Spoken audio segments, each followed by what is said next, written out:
నమస్కారం mass media TV news కి స్వాగతం. హెడ్లైన్ చూద్దాం. ఆగస్టు 15లోగా ఏకకాలంలో 2 లక్షల రుణమాఫీ, రేవంత్ రెడ్డి స్పష్టం.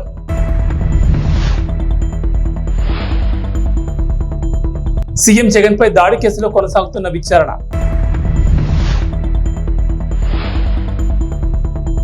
ఈ ఏడాదిలో సాధారణం కన్నా ఎక్కువ వర్షాలు. తెలంగాణ రైతులు ఎంతగానో ఎదురుచూస్తున్న రుణమాఫీపై సీఎం రేవంత్ రెడ్డి కొత్త వాయిదా కోరారు. ఆగస్టు 15లోగా రుణమాఫీ చేస్తామని హామీ ఇచ్చారు. నారాయణపేటలో నిర్వహించిన కాంగ్రెస్ జనజాతర సభలో మాట్లాడిన రేవంత్ రెడ్డి ఎలక్షన్ కోడ్ వల్లే రుణమాఫీ చేయలేకపోయామన్నారు. రాష్ట్రంలోని 69 లక్షల మంది రైతాంగానికి నారాయణపేట గడ్డ మీద నుంచి మాట ఇస్తున్నారన్నారు రేవంత్.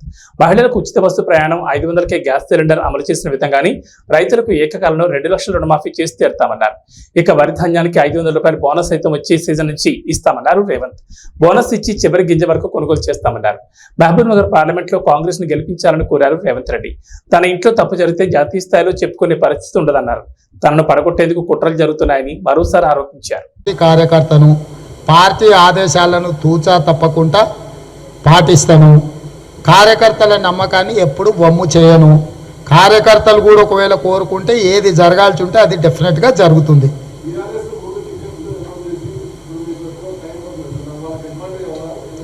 ఏముండదు అవన్నీ ఉత్తర మంత్రాలు. వర్షం పడకముందే నువ్వు దుక్కి దున్నావనుకో, ఈ సన్నాసులే కదా ఎమ్మెల్యేలు. కొత్తగా ఉంది, మాస్క్ వేసుకుంటారా ముసుగు వేసుకుంటారా, ఏం చేసుకుంటారు? ఏముండదు. ఇప్పుడు వీళ్ళే కదా గత 9 ఏళ్ల నుంచి దాదాపుగా ఈ సద్ది మొక్కలే కదా ఉన్నాయి. ఈ సద్ది మొక్కలు మళ్ళీ కొత్తగా ప్లాస్టిక్ సర్జరీ చేయించుకుంటారా? ఏంది వాళ్ళ మొక్కలు తెలుసు కదా. ముఖ్యమంత్రి వైఎస్ జగన్మోహన్ రెడ్డిపై శనివారం రాత్రి విజయవాడలో జరిగిన రాళ్లదాడి ఘటన రాజకీయ ప్రకంపనలు రేపుతోంది. ఈ ఘటనపై పోలీసులు దర్యాప్తును వేగవంతం చేశారు. ఆధారాలను సేకరించేందుకు క్లూస్ టీం రంగంలోకి దిగింది. అజిత్ సింగ్ నగర్ లోని వివేకానంద స్కూల్ దగ్గర ఈ దాడి జరగడంతో స్కూల్ బిల్డింగ్ పై నుంచి రాళ్లు రుబ్బినట్లు పోలీసులు ప్రాథమికంగా నిర్ధారించినట్లు తెలుస్తోంది. ఈ మేరకు ఘటనా స్థలానికి క్షుణ్ణంగా పరిశీలించి ఆ ప్రాంతంలో అమర్చిన సీసీటీవీ ఫుటేజ్లను తనిఖీ చేస్తున్నారు. డ్రోన్ల ద్వారా దాడి జరిగిన ప్రదేశాన్ని ఏరియల్ సర్వే నిర్వహించారు. దీని ద్వారా ఆధారాలను సేకరించే ప్రయత్నం చేస్తున్నారు. మనం సేకరించిన సమాచారం ప్రకారం డెఫినెట్గా ఒక రాయి అనేది ఒక వ్యక్తి బలంగా విసరడం జరిగింది. అది సీఎం గారికి ఎడం వైపు, అంటే సీఎం గారు వెళ్తుంటే లెఫ్ట్ సైడ్ నుంచి ఒక వ్యక్తి ఒక రాయిని విసరడం జరిగింది. అది సీఎం గారికి లెఫ్ట్ సైడ్ ఫోర్ హెడ్ మీద తగిలి అక్కడి నుంచి పక్కనే ఉన్న వెల్లంపల్లి శ్రీనివాస్ గారి ముక్కుకి కంటికి తగిలి అక్కడి నుంచి కింద పడడం మనం వీడియో ఫుటేజ్లో చాలా క్లియర్గా ఉంది. ఆ వీడియో ఫుటేజెస్ మా దగ్గర ఉన్నాయి. వాటిని కూడా ఎన్హాన్స్మెంట్ కోసం ఎఫ్ఎస్ఎల్ ల్యాబ్ కూడా పంపించాము. దాంట్లో ఒక రాయి అని మాత్రం మనం ఖచ్చితంగా చెప్పొచ్చు. ఈ ఏడాది నైరుతి రుతుపవనాలు జూన్, సెప్టెంబర్లో సాధారణం కంటే ఎక్కువ వర్షపాతం నమోదయ్యే అవకాశం ఉందని భారత వాతావరణ శాఖ ఐఎండీ తెలిపింది. ఆగస్టు, సెప్టెంబర్ మధ్యలో లెనినా ప్రభావంతో ఎక్కువ మోతాదులో వర్షాలు కురుస్తాయని వెల్లడించింది. దేశంలో దీర్ఘకాలిక సగటు వర్షపాతం 87 సెంటీమీటర్లు కాగా ఈ ఏడాది 106% అధికంగా వర్షపాతం నమోదయ్యే అవకాశం ఉందని పేర్కొంది. దశాబ్ద కాలంలో ఐఎండీ వార్షిక తొలిదశ అంచనాల్లోని సాధారణం కన్నా అధిక వర్షపాతాన్ని ప్రకటించడం ఇదే తొలిసారి కావడం గమనార్హం. సింగపూర్ ప్రధానిగా దాదాపు 2 దశాబ్దాలుగా పాలన సాగించిన లీ సియన్ లూంగ్ వచ్చే మే 15న పదవి నుంచి దిగిపోనున్నట్లు ప్రకటించారు. నాయకత్వ మార్పు అనేది ఏ దేశానికైనా అత్యంత ముఖ్యమైన క్షణమని పేర్కొన్నారు. ఉప ప్రధాని లారెన్స్ వాంగ్ ఆయన స్థానాన్ని భర్తీ చేయనున్నారు. సింగపూర్ మొదటి ప్రధాని లీ కువాన్ యూ పెద్ద కుమారుడైన లీ సియన్ లూంగ్ మూడో ప్రధానిగా 2024 ఆగస్టులో ప్రమాణ స్వీకారం చేశారు. 70 ఏళ్లు దాటిన తర్వాత పదవి నుంచి వైదొలుగుతారని 2012లోనే ప్రకటించారు. అయితే కరోనా పరిస్థితులు, తదుపరి ప్రధాని ఎంపికలో జాప్యం కారణంగా ప్రధాని ఎంపికలో ఆలస్యమైంది. పాలక పక్షమైన పీపుల్స్ యాక్షన్ పార్టీ రాజకీయ వారసత్వంలో భాగంగా ఇదివరకటి ఉప ప్రధాని హెంగ్ స్వీ కీట్ తదుపరి పీఎం కావాల్సింది. అయితే తన వయసును కారణంగా చెబుతూ 2021లో ఆయన వైదొలిగారు. ఆఫ్ఘనిస్తాన్ లో 3 రోజులుగా కురుస్తున్న భారీ వర్షాల వల్ల తీవ్ర నష్టం వాటిల్లింది. ఆకస్మికంగా సంభవించిన ఈ వర్షాల వల్ల పలు ఘటనల్లో 33 మంది మృతి. ఇంటర్నెట్ టెస్ట్ ఎలాన్ మస్క్ చెందిన విద్యుత్ కార్ల తయారీ సంస్థ టెస్లా ఉద్యోగ కోతలు ప్రకటించింది. ప్రపంచవ్యాప్తంగా కంపెనీలో పనిచేస్తున్న ఉద్యోగులు 10% మందిని తొలగించాలని నిర్ణయించింది. దీనివల్ల సుమారు 14,000 మందిపై ఈ ప్రభావం పడనుంది. ఈ మేరకు ఉద్యోగులకు ఎలాన్ మస్క్ లేఖ రాసినట్లు ఎలక్ట్రిక్ అనే వెబ్సైట్ తన కథనంలో పేర్కొంది. ప్రపంచవ్యాప్తంగా గత ఏడాది డిసెంబర్ నాటికి టెస్లాలో 1.40 లక్షల మంది పనిచేస్తున్నారు. ఇందులో 10% అంటే దాదాపు 14,000 మందిని టెస్లా తొలగించనుంది. కొన్ని రూల్స్ లో డూప్లికేషన్ కారణంగా ఈ తొలగింపులు చేపడుతున్నట్లు మస్క్ తన లేఖలో పేర్కొన్నారు. ఇంతకాలం కంపెనీకి సేవలు అందించిన వారికి కృతజ్ఞతలు తెలిపారు. కొత్త అవకాశాలు అందుకోవాలని ఆకాంక్షించారు. ఉద్యోగంలో కొనసాగుతున్న వారు సవాళ్లకు సిద్ధమవ్వాలని సూచించారు. ఏ విభాగాల వారిని తొలగిస్తున్నది ఇంకా తెలియరాలేదు. ఇప్పటికే తొలగించిన ఉద్యోగులకు సిస్టమ్ యాక్సెస్ నిలిపివేసినట్లు సమాచారం. ఐపీఎల్ 2024లో హైదరాబాద్ హ్యాట్రిక్ విజయం నమోదు చేసింది. బెంగళూరును వారి సొంత గడ్డపై 25 పరుగుల తేడాతో ఓడించింది. తొలుత బ్యాటింగ్ చేసిన హైదరాబాద్ 3 వికెట్ల నష్టానికి 287 పరుగులతో ఐపీఎల్ చరిత్రలో అత్యధిక స్కోర్ చేసింది. ఈ కొండంత లక్ష్య ఛేదనలో బెంగళూరు గట్టిగానే పోరాడింది. చివరికి 20 ఓవర్లలో 7 వికెట్ల నష్టానికి 262 పరుగులు చేసింది. దినేష్ కార్తీక్ 83, 35 బంతుల్లో 5 4లతో 7 6లతో అదరగొట్టాడు. వీరోచితంగా పోరాడిన జట్టును గెలిపించలేకపోయాడు. డూప్లిసిస్ 28 బంతుల్లో 62 పరుగులు చేశాడు. 7 4లు 4 6లు చేశాడు. విరాట్ కోహ్లీ 20 బంతుల్లో 42 పరుగులు చేశాడు. 6 4లు 2 6లతో అదరగొట్టాడు. చెలరేగినప్పటికీ ప్రయోజనం లేకపోయింది. హైదరాబాద్ కెప్టెన్ కమిన్స్ 3 వికెట్లు తీసి ఆ జట్టు పతనాన్ని శాసించాడు. మయాంక్ మార్కండే 2, నటరాజన్ 1 వికెట్ తీశారు.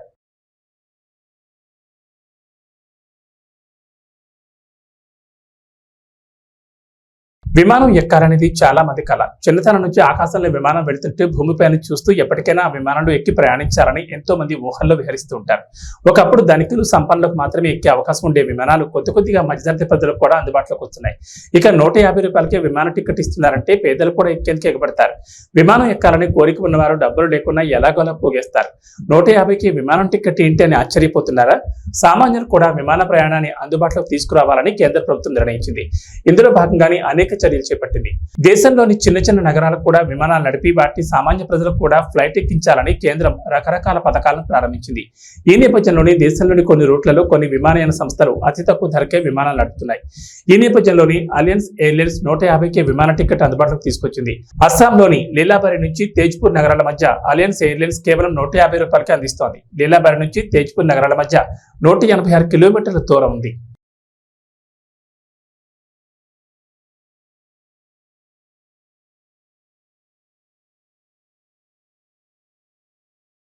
ఏపీలో పోలింగ్ తేదీ దగ్గర పడుతున్న కొద్దీ రాజకీయాలు ఆసక్తికరంగా మారుతున్నాయి. ఓటర్లను మనసు దోచుకునేందుకు బరిలో ఉన్న అభ్యర్థులు రకరకాల వ్యూహాలు అనుసరిస్తున్నారు.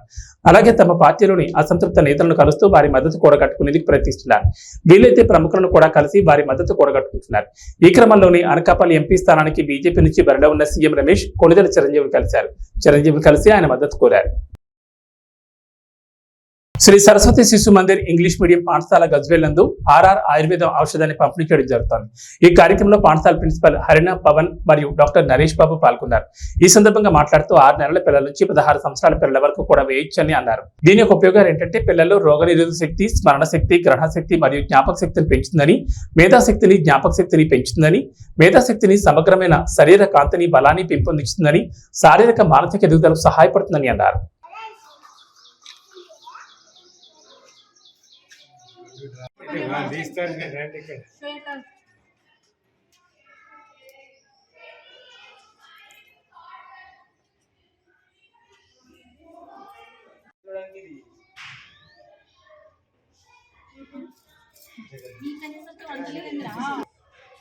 చిన్నగా పెద్ద దర్శక భయపడుతున్నాడు. కార్డు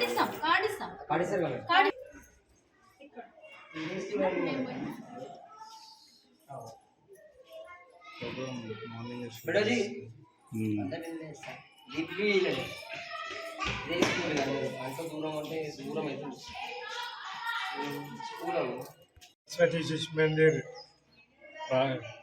పాఠశాల లోపల పిల్లల కోసం మెదక్ నుంచి ఆర్ఆర్ స్వర్ణామృత రాసిన వాళ్ళు ఒక దివ్యమైన ఔషధం పంపించడం జరిగింది. దీన్ని 6 నెలల పాప నుండి 16 సంవత్సరాల లోపు వయసున్న అందరి పిల్లలకు కూడా ఇది చేయవచ్చు. ప్రతి నెల పుష్యమి నక్షత్రం రోజున వేసినట్టయితే ప్రభావవంతమైన ఫలితం ఉంటుంది. కాబట్టి ఈ నెల పుష్యమి నక్షత్రం కావున 16వ తేదీ ఇక్కడున్న గజ్వేల్లో ఉన్నటువంటి అందరికీ కూడా సరస్వతి శిశు మందిర్ ప్రాంగణంలో వేస్తున్నటువంటి ఈ స్వర్ణామృత ప్రాశన చుక్కలు వేయించుకొని మీ పిల్లలకు ఒక మంచి భవిష్యత్తును ఏర్పాటు చేసుకోవాలని నా యొక్క విజ్ఞప్తి. ఎందుకంటే దీన్ని మనకు సేవించినట్టయితే క్రానిక్ డిసీజ్ ఏదైతే ఇరిటేబిలిటీ కానీ, హైపర్ యాక్టివిటీ, తర్వాత ఆటిజం, దాంతోపాటు జ్ఞాపక శక్తి పెరుగుతుంది, స్మరణ శక్తి, జ్ఞాపక శక్తి, దాంతోపాటు ఇమ్యూనిటీ పవర్, రోగ నిరోధక శక్తి కూడా పెరుగుతుంది. కాబట్టి ప్రజలంతా దీన్ని సద్వినియోగం చేసుకోవాల్సిందిగా మనం చేస్తున్నాం. శిశు మందిర్ గజ్వేల్ ఇంగ్లీష్ మీడియం పాఠశాలలో ఈరోజు ఆర్ఆర్ స్వర్ణామృతము అనేటువంటి దివ్య ఔషధాన్ని మనం పంపిణీ చేయడం జరుగుతుంది. దీని యొక్క ప్రతిఫలం అంటే ప్రభావం ఎలా ఉంటుంది అంటే, కరోనా లాంటి విపత్తులు వచ్చినప్పుడు హ్యూమినిటీ కోసం మనము తాపత్రయపడాల్సిన అవసరం లేకుండా ఇప్పటి నుండే భావి భారత పౌరులైనటువంటి ఈ చిన్నారుల యొక్క ఆరోగ్యాన్ని సంరక్షించడానికి ఈ ఔషధం చాలా ఉపయోగపడుతుంది. అంతేకాకుండా హైపర్ యాక్టివిటీ, తర్వాత పిల్లలలో స్మరణ శక్తి, ధారణ శక్తి, జ్ఞాపక శక్తి పెంచడానికి, అంటే ఏదైనా సరే వాళ్ళు గుర్తుపెట్టుకున్నట్టుగా ఎవరు గుర్తుపెట్టుకోలేరు. అలాంటి పిల్లలలో కూడా డిసీజెస్ వస్తున్నాయి ఈ పొల్యూషన్ వల్ల. వాటిని అన్నింటినీ తట్టుకొని ఈ పిల్లలు బంగారు భవిష్యత్తులో వాళ్ళు ఉన్నత స్థాయికి చేరాలి అంటే ఈ 2 చుక్కలు చాలా ఉపయోగపడతాయి. దీనివల్ల సైడ్ ఎఫెక్ట్స్ ఎలాంటివి ఉండవు. కేవలం అంటే 90% మంచి చేస్తుంది. మంచి చేయకపోయినా ఏ పిల్లలకి దీనివల్ల చెడైతే జరగదు. కాబట్టి తల్లిదండ్రులు గుండె మీద చేయి వేసుకొని ధైర్యంగా ఈ 2 చుక్కల్ని వేయించవచ్చు. పోలియో చుక్కలు ఎంత ముఖ్యమో ఈ స్వర్ణామృతం చుక్కలు కూడా అంతే ముఖ్యం. తప్పకుండా దీన్ని అందరూ కూడా ఉపయోగించుకొని మీ పిల్లలని అంటే ధారణ, స్మరణ, జ్ఞాపక శక్తి, శరీర దారుఢ్యం ఇవన్నీ కూడా మంచి రంగులో కూడా వస్తారంట పిల్లలు. ఇవి మేము డెమోలు చూసిన తర్వాత నమ్మిన తర్వాత మాత్రమే వేస్తున్నాం. ఎలాంటి సైడ్ ఎఫెక్ట్స్ లేవండి. తప్పకుండా అందరూ కూడా దీన్ని ఉపయోగించుకోగలరు. ఈ నెల రానటువంటి వాళ్ళు వచ్చే నెల ఆ కార్డులో డేట్ ఉంటుంది, దాని ప్రకారంగా అయినా సరే 21 నెలల పాటు 6 నెలల పిల్లల నుండి 16 సంవత్సరాల పిల్లల వరకు ప్రతి పిల్లలకి ఫీవర్ ఉన్నప్పటికీ, జలుబు ఉన్నప్పటికీ, అమ్మాయిలైతే డేట్స్ వచ్చినప్పటికీ ఎలాంటి ఇబ్బంది లేదు. కేవలం ఒక ఫిట్స్ ఉన్నటువంటి పిల్లలకు మాత్రమే దీనిని వాడకూడదు. మిగతా ఏ పిల్లలు ఎలాంటి పరిస్థితుల్లోనైనా దీన్ని ఉపయోగించవచ్చు. దీని ఫలం కూడా చాలా బాగుంటుంది. Thank you. ఎమ్మిగనూరులో పార్టీ కార్యాలయం నందు వైఎస్ఆర్సీపీ ఎమ్మెల్యే అభ్యర్థి పుట్టారెడ్డి సమక్షంలో మున్సిపల్ వైస్ చైర్మన్ పట్టణ అధ్యక్షులు నజీర్ అహ్మద్ ఆధ్వర్యంలో టీడీపీ మాజీ కౌన్సిలర్ కొయ్య నరసప్ప సుమారు 100 మంది అనుచరులతో వైసీపీలో చేరారు. ఈ సందర్భంగా ఎమ్మెల్యే అభ్యర్థి పుట్టారెడ్డికి మాట్లాడుతూ వైసీపీ ప్రభుత్వం రాష్ట్రంలో అందిస్తున్న సంక్షేమ పథకాలకు ఆకర్షితులై పార్టీలు చాలా మంది చేరడం జరిగిందని తెలిపారు. ఈ కార్యక్రమంలో పలువురు పాల్గొన్నారు.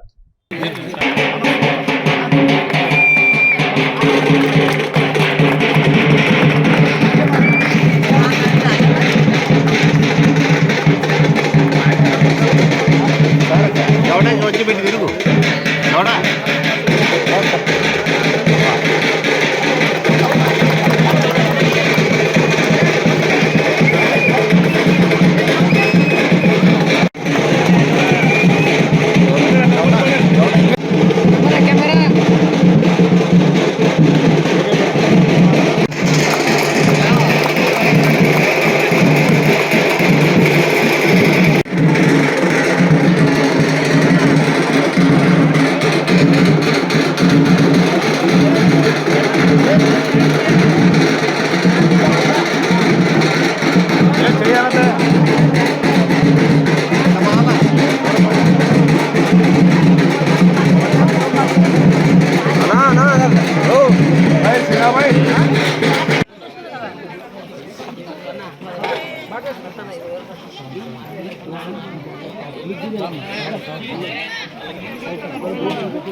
24వ వార్డు మాజీ కౌన్సిలర్ కోయ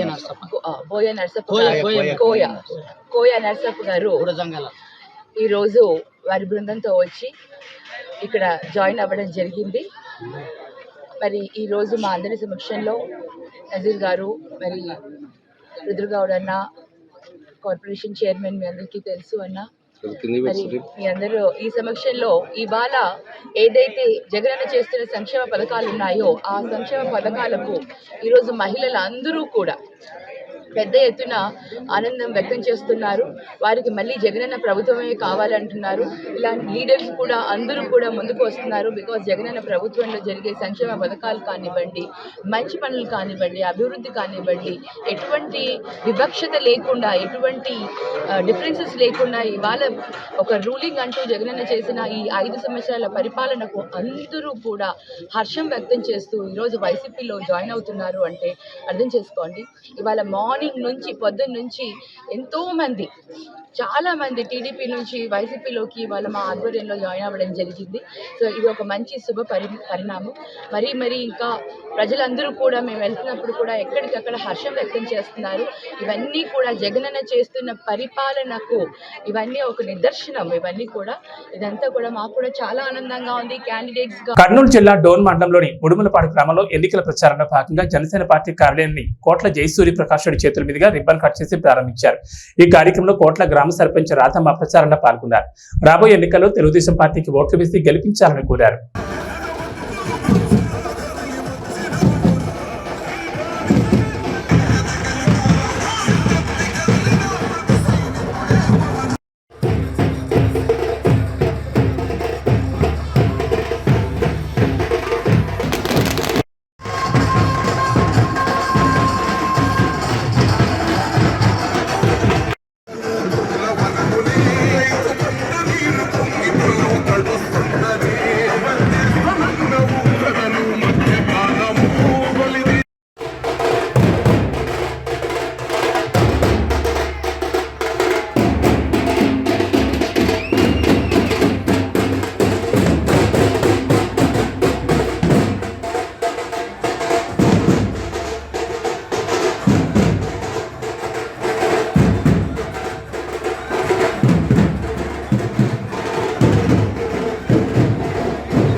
సమస్యలు ఉన్నాయి. ఇదే చాలా మంది మాట్లాడి చెప్పారు. వాళ్ళు ముఖ్యంగా మహిళా సోదరిమణులు బాగా అర్థం చేసుకోవాలి. ఇందాక మా వెంకటస్వామి చెప్పినట్లు ఆడవాళ్లకు రావాల్సిన వడ్డీ దాదాపు మన ప్రాంతంలో 16,000 కోట్లు 16 కోట్లు రావాలి. లోన్లో 14 కోట్లు. మన లోన్లో 740 సభ్యుల్లో వాళ్ళు నెలకు డబ్బు కడుతుంటే అందులో 8% వడ్డీ గవర్నమెంట్ కట్టాలి. అది సెంట్రల్ గవర్నమెంట్ ఫండ్. అది ఆ వడ్డీ కట్టకుండా మీతో కట్టించారు. పాపం అమాయకులు మీరు తెలియకుండా మోసపోయారు. మీకందరూ కలిసి కూడా మన డోన్లో 12 కోట్లు రావాలి. 750 మహిళలకు 12 కోట్లు రావాలి. అంటే మీ డబ్బు మీకు రావాలి. ఎంత దగాండి ఇది, ఎంత అన్యాయం ఇది. రాష్ట్రం మొత్తం మీద 7,200 కోట్లు కొట్టేశాడు ఈయన. మహిళలతో అన్యాయంగా 7,200 కోట్లు కొట్టేశాడు. చిన్న విషయం కాదు ఇది.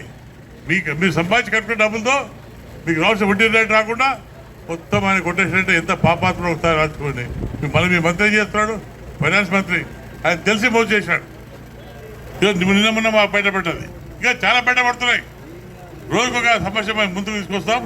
తప్పకుండా మన ప్రభుత్వం వస్తుంది. ఎంక్వైరీ చేసి ఎవరితో దోషులు వాళ్ళ కంప్లీట్గా శిక్షిస్తాం. ఆడపిల్లలు కాపాడుతూ కూడా డబ్బు కట్టిస్తాం. మేము ఎవరైతే డబ్బు రావాలో మా ఆడపిల్లలకు 7,200 కోట్లు కట్టి తీర్థం కూడా పని చేసుకుంటాం. దయచేసి ఒకసారి ఆలోచించే బాధ్యత ఎంత ఉంది. ఇంత ఎంజాయ్ చేస్తుంటే ఇంకా రకరకాల ఎంజాయ్ ఉన్నాయి, ఒకటే కాదు, అన్ని బయట తీస్తాం. ఒకటి బయట తీస్తాం మేము, అగ్రికల్చర్ కానివ్వండి, ఇరిగేషన్ కానివ్వండి, రోడ్డు కానివ్వండి, అన్ని బయట తీస్తాం. దయచేసి ఆలోచించుకో కోరుకుంటా. ఇలాగే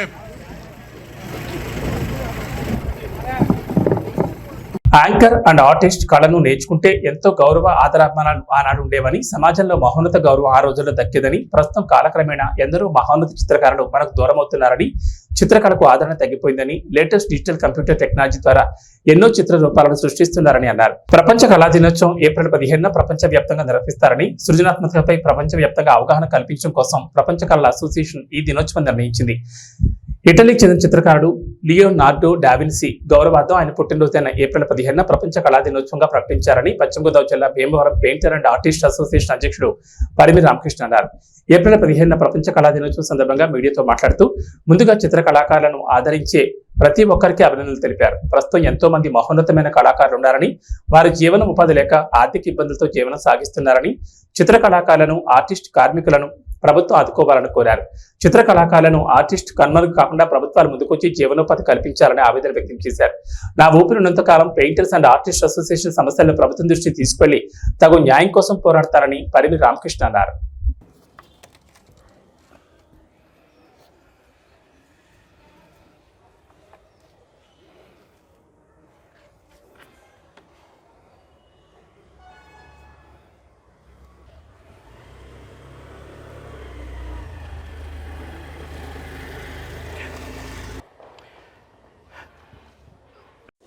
వరల్డ్ ఆర్ట్ డే సందర్భంగా చిత్రకారులకు, చిత్రకళా అభిమానులకు అందరికీ కూడా మా Bhimavaram painters and artist association తరఫున శుభాకాంక్షలు తెలియజేస్తున్నాను. ఈరోజు మనం మన పూర్వీకులను అందరినీ కూడా, చిత్రకారులని మననం చేసుకోవాల్సిన ఈరోజు తప్పనిసరిగా అందరూ మననం చేసుకోవాలి. అలాగే చిత్రకళలో ముఖ్యులైనటువంటి దావిన్సీ గారు 1500వ శతాబ్దంలో మొదలుపెట్టి ఒక బొమ్మని 1550లో మొదలుపెట్టి 1553లో పూర్తి చేశాడు మోనాలిసా బొమ్మని. ఆ బొమ్మకి చాలామంది విమర్శకులు సైతం ఆశ్చర్యచకితులను చేసింది. ఆ ముఖ కవళికలు చాలామంది ఎన్ని అర్థాలు ఉన్నాయో కూడా వివరించి చెప్పడం జరిగింది ఆనాటి ఈ కళాఖండాన్ని చూసి. ఆయన దావిన్సీ 1400 శతాబ్దంలో 1472లో జన్మించారు. ఆయన 18 ఏళ్ల పాటు శిష్యార్కం చేసి వరల్డ్ ఆర్ట్ బుక్లో పేరు నమోదు చేసుకోవటం కూడా ఆయన జరిగింది. అటువంటి మహానుభావుల్ని ఈరోజు ఆర్ట్ డే సందర్భంగా మనం స్మరించుకోవటం ఎంతైనా స్ఫూర్తిదాయకం. ఈరోజు ఈ కార్యక్రమాన్ని నిర్వహించడానికి మేము భీమవరం పెయింటర్స్ ఆర్టిస్ట్ అసోసియేషన్ తరఫున అందరం కూడా సమావేశమై దావిన్సీకి శుభాకాంక్షలు, అలాగే మన ఆంధ్రప్రదేశ్, తెలంగాణ ప్రజలకు కూడా, ఆర్టిస్టులకి, కళాభిమానులకి శుభాకాంక్షలు తెలియజేస్తున్నాను. ఇట్లు పరిమి రామకృష్ణ, భీమవరం. ఈరోజు స్మరణకి తెచ్చుకోవడం జరిగింది ముఖ్య కళాకారులందరినీ కూడా. ఈ టెక్నాలజీ పెరిగిన ఈ రంగంలో చాలా ఒడిదుడుకులు భరిస్తూ చిత్రకారులు జీవనం సాగిస్తున్నారు. ఈ ఏప్రిల్ 14 దినం అనగా 1572 ఏప్రిల్ 15న దావిన్సీ జన్మించాడు కాబట్టి ఆ రోజున వరల్డ్ బుక్లో చిత్రకారుడిగా నమోదు చేసుకోవడం దావిన్సీ జరిగింది. కాబట్టి ఈరోజు ఏప్రిల్ 15 మనం వరల్డ్ ఆర్ట్ డేగా జరుపుకోవడం జరుగుతుంది. చిత్రకళలో ఎన్ని ఇబ్బందులున్నా, ఇదివరకు పూర్వం మహారాజుల కాలం నుంచి చిత్రకళకు మంచి పేరు ప్రఖ్యాతులు ఉండేవి. అలాగే గౌరవం, ఆదరణ అంతా లభించేది. పెరుగుతున్న టెక్నాలజీ వల్ల చిత్రకళలోని చిత్రకారులకు కొద్దిగా ఆదరణ తగ్గినప్పటికీ టాలెంట్ ఉన్న చిత్రకారులకి బాగానే ఉంది. కానీ ప్రభుత్వ పరంగా చిత్రకారులను ఆదుకుంటే ఇంకా చిత్రకళ రంగంలో ఎన్నో కొత్త పుంతలు తొక్కడానికి చిత్రకారులకు ఆస్కారం ఉంటుంది. ఒడిదుడుకులు పడుతున్న ఈ చిత్రకళకు న్యాయం చేయవలసిన బాధ్యత ప్రభుత్వాల మీద ఉందని కోరుకుంటూ, ఈ కళ అంతరించిపోకుండా చేసే బాధ్యత ప్రభుత్వందే. అందుకని ప్రభుత్వానికి విజ్ఞప్తి చేస్తున్నా, మా పెయింటర్స్ ఆర్టిస్ట్ అసోసియేషన్ తరఫున ప్రభుత్వంలోని ప్రజాప్రతినిధులందరూ కూడా చట్టాల్లో మార్పులు తెచ్చైనా సరే కళాకారులను ఆదుకోవాల్సిందిగా కోరుచున్నాను. పంచకర్ల ప్రసాద్ ఆధ్వర్యంలో వార్డు అధ్యక్షులు కాకిబాబు ప్రోత్సాహంతో సుమారు 400 మందితో జన సైనికులతో జనసేన పార్టీలోకి నక్కాశ్రీలు చేరారు. ఈ సందర్భంగా మాట్లాడుతూ జనసేన పార్టీ కోసం ఎంతైనా కృషి చేయడానికి మేము సిద్ధంగా ఉన్నామని, పార్టీ కోసం ఎంతైనా శ్రమిస్తామని, పవన్ కళ్యాణ్ ఆశయాలను మా గ్రామంలో కూడా నిలబెడతారని అన్నారు. ఈ కార్యక్రమంలో నాయకులు పాల్గొన్నారు.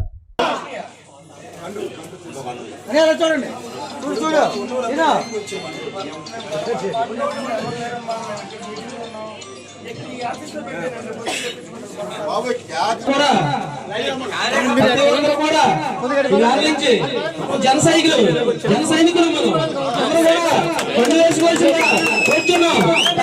పేరు పేరు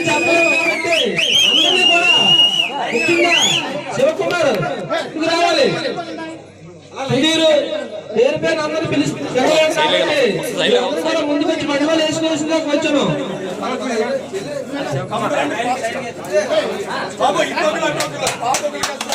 కృష్ణబాబు